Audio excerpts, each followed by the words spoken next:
Hello, so in today's video, I just want to talk briefly where we're at with different AI tools. These are the generalist tools that I'm using day to day.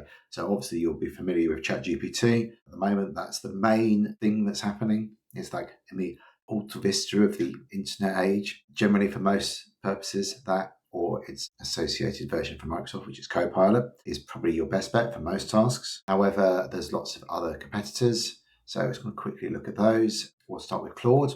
Claude is really nice. It's really good at creating text that has less EM dashes in it. It's really good at coding. You can use the Claude Code interface for coding. Then we've got Grok, which is X's, Elon Musk's AI. That's fine. Then we have Anthropic. Then we have Perplexity. That works a little bit behind where ChatGPT is maybe, but their web browser is really interesting comment. Obviously, you can't be using that in your business, but it's certainly getting there, and it's a lot better than it was just a few months ago at automating tasks. Then we've got Grok. Manus is really nice. So Manus has just been bought by Meta.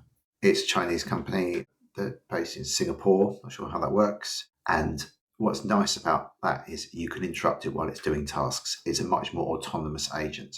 Again, I have major concerns about security of a lot of these tools, but if you're doing market research, Manus is fantastic. If you want to design a website or a tool, Manus will just get on with the job as much as AI can do at the moment. That's where we're at with the tools right of today. It's changing so rapidly that this video is going to be out of date probably by the time it's published. But there we have it. If I can help you with getting an AI practice working for your business, I've got an AI policy your business can use, and I can help guide your team pick the AI evangelist in your organization and make sure that you're staying safe and you're working on using these tools to grow your business.